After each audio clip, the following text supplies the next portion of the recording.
Hello students, I hope you all are doing very well. So आज हम करने लगे हैं ग्रुप थ्योरी का lecture number 1 which is binary operation. Binary operation क्या होते हैं, इसके साथ साथ ग्रुप क्या होता है, सेमी ग्रुप क्या होगा, एबिलियन क्या होता है, मोनोइड क्या होगा, ग्रुपॉइड क्या होगा, ये सारी चीजें जो है ये हम आज के लेक्चर में देखने लगे हैं। प्लस हर एक्सियम के साथ उसकी डिटेल्ड एग्जाम्पल भी देखेंगे। सो अगर आपने हमारे चैनल को सब्सक्राइब नहीं किया हुआ तो लाजमी चैनल सब्सक्राइब कर लीजिए। Okay, so without any further delay, let's start our today's lecture. Okay, so सबसे पहले हमारे पास आ जाते हैं बाइनरी ऑपरेशन। बाइनरी ऑपरेशन बच्चों हमारे पास क्या होते हैं, बाइनरी ऑपरेशन को हम डिनोट किससे करते हैं, या आप जीरो समझ लें या नॉट ले लें, जी क्रॉस जी से जी तक। ठीक है, ऐसा ऑपरेशन हमारे पास होता है, या आप कह लें ऐसा सेट, उसी सेट के एलिमेंट्स को हम जब आपस में ऑपरेट करते हैं तो उसी के एलिमेंट्स जो है वो आने चाहिए। ठीक है, ये क्या कह रही हूँ मैं, ये अभी हम इसकी एग्जाम्पल भी आगे देख लेंगे जिससे आपको और क्लियर वे में समझ आ जाएगा। फिलहाल हम इसकी प्रिसाइज डेफिनेशन देख लेते हैं। बाइनरी ऑपरेशन बेसिकली होते क्या है, प्लस होता है, ये स्टेरिक जो हमारे पास लिखा हुआ है यानी कि मल्टीप्लाई कह देते हैं, डिवीजन होता है, सब्ट्रैक्शन होता है, तो ये सारे हमारे पास जो है वो बाइनरी ऑपरेशन ही है। ठीक है, बट ग्रुप के केस में हम क्या कहते हैं, इसे हम जी क्रॉस जी ले लेते हैं जो कि जी पे जा रहा होता है। ये हमारे पास किस तरह का ऑपरेशन है, ऑपरेशन के लिए बच्चों हमने क्या करना है, हमने इस जी में से दो एलिमेंट ले लिए हैं। ठीक है, let's say A and B जो कि जी से यानी कि ग्रुप से बिलोंग कर रहे हैं। सो ये जो हमारे पास जीरो लिखा हुआ है ना, या ये नॉट जो कह देते हैं, स्मॉल सा जीरो लिखा होता है, ये क्या होता है, नॉट और asterisk is the binary operation defined on G. ठीक है, अब आपके पास क्वेश्चन में जहां पे भी स्टेरिक लिखा है इसका मतलब है कि ये एक बाइनरी ऑपरेशन है। ठीक है, तो स्टेरिक अगर नहीं लिखा, सिंपल हम इसको इस जीरो से डिनोट कर देते हैं कि ये हमारे पास एक बाइनरी ऑपरेशन है। ये क्या क्या हो सकता है, ये स्टेरिक भी हो सकता है, ये एडिशन भी हो सकता है, ये मल्टीप्लिकेशन भी हो सकता है, ये डिवीजन भी हो सकता है। ठीक है, so zero asterisk is a binary operation defined on G. और इसी लाइन को हम किस तरह पढ़ सकते हैं कि asterisk is a closed binary operation on G, यानी कि ग्रुप जो हम ले रहे हैं वो हम स्टेरिक के रिस्पेक्ट से ले रहे हैं, यानी कि जो भी हम सेट्स लेते हैं ना, जैसे यहाँ पे आप देख लें एग्जांपल में हमारे पास लिखा हुआ है एन कॉमा प्लस। सो ये हम एन ले रहे हैं यानी कि सेट ले रहे हैं विद रिस्पेक्ट टू एडिशन। ठीक है, यही चीज यहाँ पे लिखी हुई है।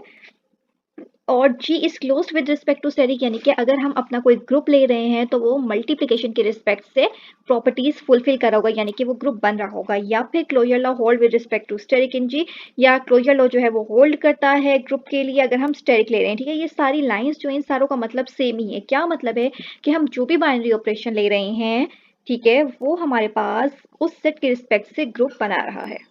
सो अब हम इसकी एक एग्जांपल भी देख लेते हैं ताकि बाइनरी ऑपरेशन हम क्या किसको रहे हैं ये चीज आपको और अच्छे से क्लियर हो जाए। ओके, सो ये हमारे पास क्या है, एन है with respect to addition. N का मतलब क्या होता है, इनका मतलब नेचुरल नंबर होता है। ये एन का सेट हमने यहाँ पे ओपन करके लिख लिया है 1 2 3 4 5 up to so on.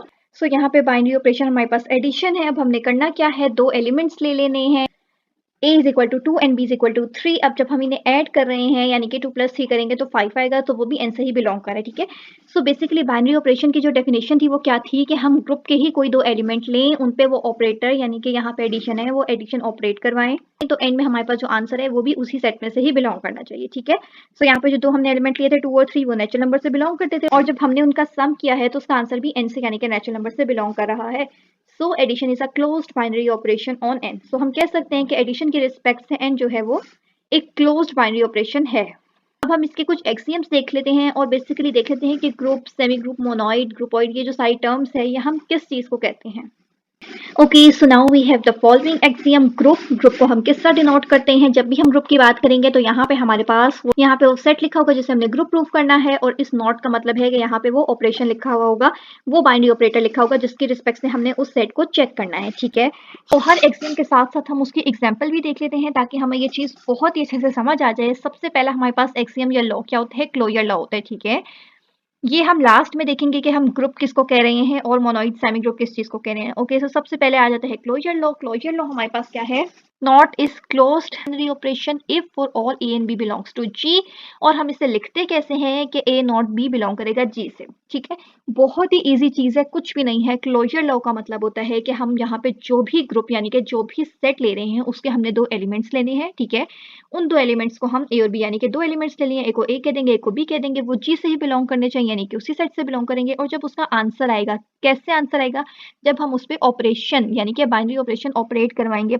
Binary operation कौन से हैं, प्लस और मल्टीप्लिकेशन। जब हम उस पर प्लस और मल्टीप्लिकेशन करवाएंगे तो जो आंसर आएगा वो भी उसी सेट से ही बिलोंग करना चाहिए। अगर तो ऐसा हो रहा है तो हम कहते हैं कि ये क्लोजर लॉ की प्रॉपर्टी जो है वो होल्ड कर लेती है। ठीक है, एग्जाम्पल साथ साथ देख लेते हैं। जी विद रिस्पेक्ट टू एडिशन, यानी कि सी का मतलब है कि हम एक इंटीजर्स ले रहे हैं, हमने इंटीजर्स का सेट ले लेना है, 0 plus minus 1 plus minus 2 up to so on. क्या काम करना होता है क्लोजर लॉ के लिए? दो एलिमेंट्स लेने होते हैं जो कि उसी सेट से बिलोंग करने चाहिए। तो सेट हमारे पास यहाँ पे क्या है? सेट हमारे पास जी है। हमने इसके कोई से दो एलिमेंट ले लेने हैं, let's say a is equal to 1 and b is equal to 2। फिर क्या करना होता है? हमने उस पर ऑपरेशन ऑपरेट करवाना होता है, तो आंसर जो है वो फिर जी में से यानी कि उस सेट में से आना चाहिए। अब कौन सा ऑपरेशन ऑपरेट करवाना है? यहाँ पे प्लस लिखा हुआ है, इसका मतलब है हमने उन दोनों को ऐड करना है। Why? Because 3 also belongs to G.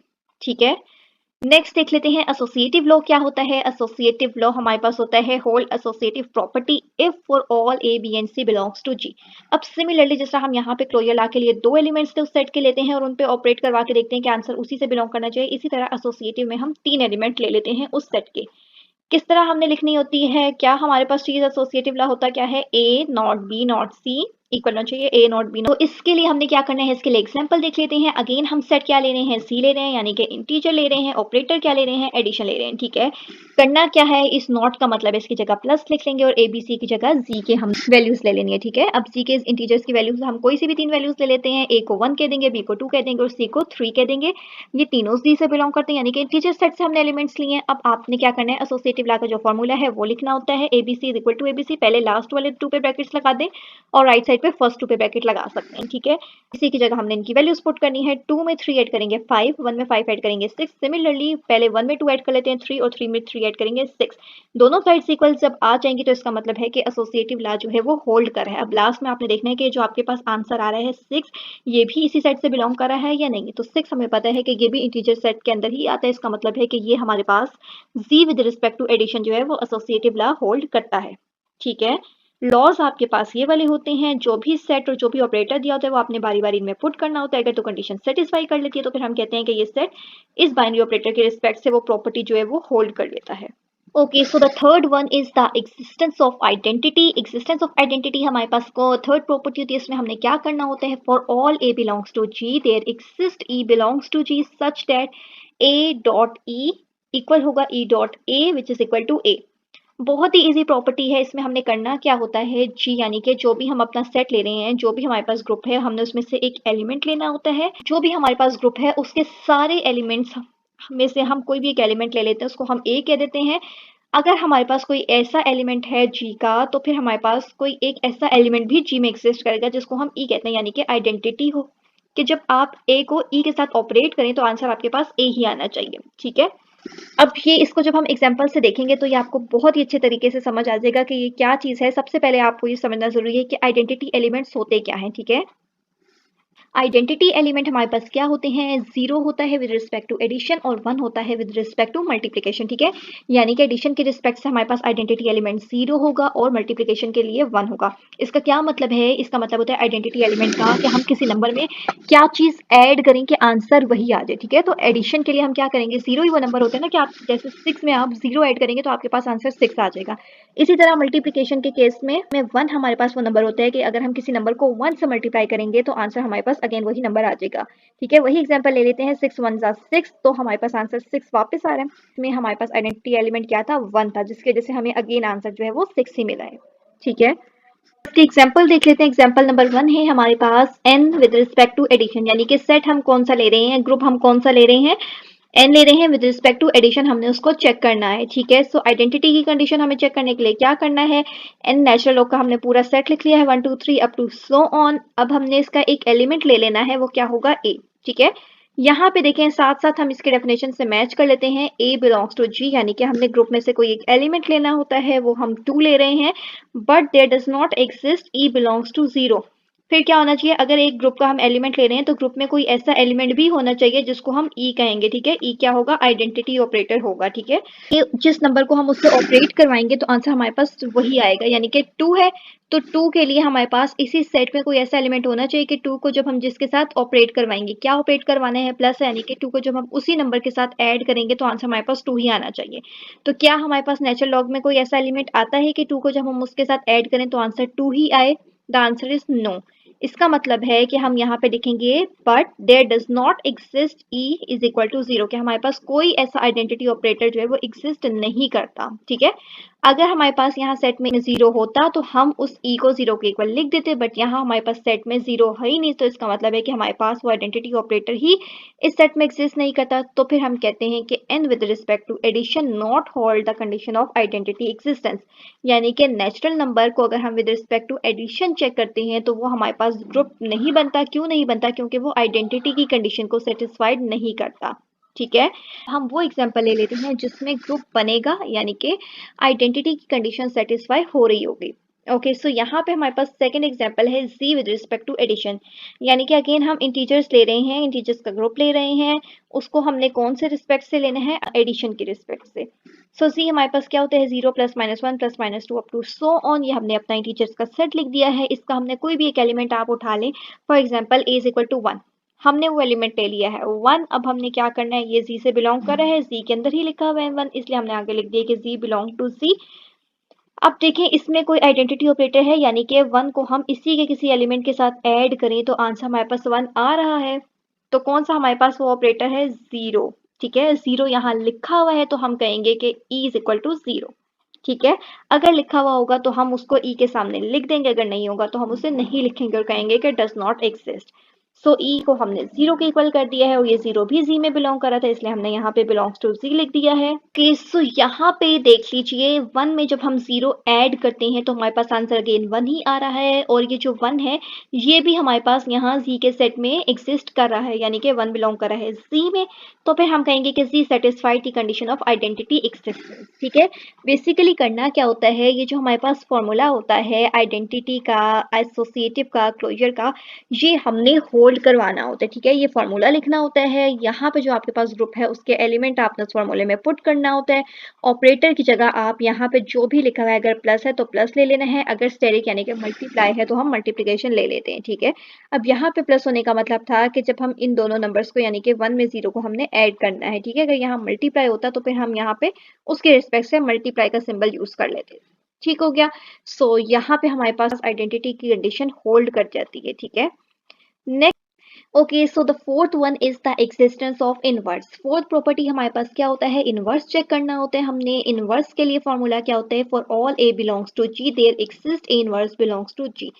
हमारे पास जो भी ग्रुप के अंदर एलिमेंट्स है उसी ग्रुप के अंदर उसका इनवर्स भी होना चाहिए। अगर तो ऐसा होगा तो फिर हमारे पास इनवर्स का फॉर्मूला क्या होता है? ए डॉट ए इनवर्स, यानी कि ए को जब हम उसी के ए इनवर्स के साथ ऑपरेट करवाते हैं, हमारे पास लेफ्ट साइड होती है, ये हमारे पास राइट साइड होती है, तो आंसर हमारे पास क्या आएगा? ई। अब देखें ये चीज हमें भी पता है कि अगर हम किसी नंबर को उसी के इनवर्स के साथ ऐड करेंगे या सब्ट्रैक्ट करेंगे तो आंसर हमारे पास ई ही आएगा। ई का मतलब आइडेंटिटी ऑपरेशन। एग्जांपल देख लेते हैं। एग्जांपल अगेन हम जी ले रहे हैं विद रिस्पेक्ट टू एडिशन, तो जी इंटीजर्स का हमने सेट लिख दिया है। अब हमने क्या करना होता है? क्या चाहिए होता है? ए चाहिए होता है, यानी कि इधर से हम कोई भी एक एलिमेंट सेलेक्ट कर लेते हैं। ए इज इक्वल टू 1, ए को हमने 1 कह दिया है जो कि जी से यानी कि सेट से बिलोंग कर रहा है, यहाँ लिखा हुआ है। अब हमने क्या करना है? इसी का इनवर्स ले लेना है। ठीक है, इनवर्स कैसे लेना है? अगर प्लस है ना तो आपने क्या करना होता है? आपने जो नंबर ए लिया है आपने दूसरा नंबर ऐसा सेलेक्ट करना है कि जब आप उस नंबर को उसी के साथ ऐड करें तो आपके पास आंसर 0 आ जाए। ठीक है, 0 क्यों आए? क्योंकि प्लस का हमारे पास एडिशन का आइडेंटिटी ऑपरेटर 0 होता है, आंसर 0 आना चाहिए। तो अगर हमने 1 लिया है तो 1 का इनवर्स क्या होगा? -1। ठीक है, -1 भी यहाँ जी से बिलोंग कर रहा है। अब हमारे पास इनवर्स का फॉर्मूला क्या होता है? ए नॉट ए इनवर्स, यानी कि यहाँ पे अब हम नॉट की जगह क्या लिख देंगे? जो हमारा बाइनरी ऑपरेटर है, क्या है बाइनरी ऑपरेटर? प्लस। तो नॉट की जगह प्लस लिख देना, यानी कि ए में जब हम ऐड करते हैं ए इनवर्स तो आंसर 0 आना चाहिए। अब ए की जगह उसकी वैल्यू 1, ए इनवर्स की जगह उसकी वैल्यू -1 पुट करेंगे, प्लस माइनस माइनस होता है, सो 1 में से 1 निकाल दिया, 0। आंसर 0 आ रहा है, इसका मतलब है कि इनवर्स, एग्जिस्टेंस ऑफ इनवर्स की कंडीशन भी होल्ड कर लेती है। ठीक हो गया, आई होप आपको ये चीज क्लियर हो रही होगी बच्चों। जहाँ पे आपको कोई कंफ्यूजन है, जो स्टेप आपको क्लियर नहीं हो रहा, प्लीज मुझसे कमेंट सेक्शन में जरूर पूछेगा, हम उस पर भी एक डिटेल वीडियो बनाएंगे। आगे आने वाले 2-3 लेक्चर ऐसे हैं जिसमें हम डिटेल से सारी एग्जांपल्स ही समझेंगे, so don't worry about it. Okay, so last में हमारे पास क्या आ जाता है? लास्ट में हमारे पास एबिलियन ग्रुप आ जाता है। एबिलियन ग्रुप हम किसे कहते हैं? A group is said to be abelian if steric. Steric का मतलब अब आपको अच्छे से समझ आ गया होगा कि इसका क्या मतलब है। इसका मतलब है बाइनरी ऑपरेटर, प्लस या मल्टीप्लाई, जो भी आपके पास यहाँ ये देखें साइड पे लिखा होता है, इसको हम स्टेरिक कहते हैं। If steric satisfies the commutative law. Commutative law क्या होता है? कि ए स्टेरिक बी इक्वल होना चाहिए बी स्टेरिक ए के। ठीक है। अब इसका क्या मतलब है, इसको भी हम एग्जाम्पल के थ्रू ही समझते हैं। n with respect to addition, यानी कि नेचुरल नंबर हम ले रहे हैं विद रिस्पेक्ट टू एडिशन। ठीक है। कम्यूटेटिव लॉ चेक करने का क्या तरीका होता है, इसी के हमने दो एलिमेंट्स ले लेने होते हैं, यानी कि n के हम एलिमेंट्स ले रहे हैं, नेचुरल नंबर के कोई से भी दो एलिमेंट्स ले लें, 1 और 2 हम ले रहे हैं। सो 1 प्लस 2 करें या फिर 2 प्लस 1 करें, आंसर सेम ही आना चाहिए। और आंसर हमारे पास सेम ही आता है, 1 plus 2 is equal to 3 and 2 plus 1 is equal to 3। अगर आपके पास एंड में आंसर जो है वो इक्वल आ रहे हैं, उसका मतलब है कि ये हमारे पास एक एबिलियन ग्रुप है। क्यों है? क्योंकि ये कम्यूटेटिव लॉ को सेटिस्फाई कर रहा है। ठीक है। सबसे मेन और इम्पोर्टेंट चीज हमारे पास आ गई है इस सारे लेक्चर का निचोड़ जो अभी तक हमने किया है। अगर if 1 to 4 properties hold then we called it group. ठीक है। अगर हमारे पास पहली 4 प्रॉपर्टीज होल्ड करती हैं तो हम उससे ग्रुप कहते हैं। पहली 4 प्रॉपर्टीज क्या है? क्लोजर होना चाहिए, एसोसिएटिव होना चाहिए, आइडेंटिटी होना चाहिए और इनवर्स होना चाहिए। अगर तो ये चारों प्रॉपर्टीज होल्ड कर रही हैं, ग्रुप के लिए आपको वो सेट दिया होगा जैसे n with respect to n comma plus या z कॉमा मल्टीप्लाई, ये चीजें आपको मेंशन होंगी, वो आपने इन चारों प्रॉपर्टीज पे अप्लाई करनी है। अगर चारों प्रॉपर्टीज ट्रू आ रही हैं, इसका मतलब है कि हम उस n को, यानी कि जो यहाँ लिखा होता है ब्रैकेट में, उसको कहेंगे कि ये ग्रुप है उस ऑपरेटर की रिस्पेक्ट से। ठीक है। If only first property यानी कि closure law hold, then we call it a groupoid. अगर हमारे पास सिर्फ पहली प्रॉपर्टी ही होल्ड करती है, यानी कि क्लोजर लॉ ट्रू होता है, बाकी आगे ना एसोसिएटिव ट्रू होता है, आइडेंटिटी ट्रू होता है, ना इनवर्स ट्रू होता है, तो फिर हम उस केस में उसको कहते हैं कि ये जस्ट ग्रुपोइड है। थर्ड क्या है? If only first and second property, यानी कि अगर हमारे पास सिर्फ पहली दो प्रॉपर्टीज ही ट्रू होती हैं, पहली दो कौन सी है? क्लोजर है और एसोसिएटिव है, तो फिर हम उस तरह के ग्रुप को कहते हैं कि ये एक सेमी ग्रुप है। ठीक है। If first second third, first कौन सी थी? क्लोजर, एसोसिएटिव एंड आइडेंटिटी, ये तीन हमारे पास प्रॉपर्टीज अगर ट्रू होती है तो हम उसे क्या कहते हैं? मोनोइड। थ्री प्रॉपर्टीज ट्रू होने का मतलब है कि ये हमारे पास मोनोइड है। और अगर पहली पांच, यानी कि सारी 5 प्रॉपर्टीज कौन कौन सी? Closure, associative, identity, inverse and the last one is commutative property. अगर ये पांचों की पांचों प्रॉपर्टीज ट्रू हो रही हैं तो फिर हम उसे कहेंगे कि ये हमारे पास एक एबिलियन ग्रुप है। ठीक है। आई होप बच्चों आपको ये चीज बहुत अच्छे से समझ आ चुकी होगी। So if you like this video please don't forget to like, share and subscribe, and channel को लाजमी सब्सक्राइब कर लीजिए, क्योंकि इससे नेक्स्ट वीडियो में हम इस पे बहुत सारी एग्जांपल्स देखेंगे। Group, groupoid, semi group, monoid, abelian group, इन सारे टॉपिक्स पे हम डिटेल से बहुत सारे एग्जांपल्स देखेंगे ताकि आपको ये टॉपिक्स और भी अच्छे से समझ आ जाए। चैनल को सब्सक्राइब नहीं किया हुआ तो चैनल को लाजमी सब्सक्राइब कर लीजिए ताकि हर आने वाली नई वीडियो का अपडेट सबसे पहले आप तक पहुंचता रहे। So stay connected with us.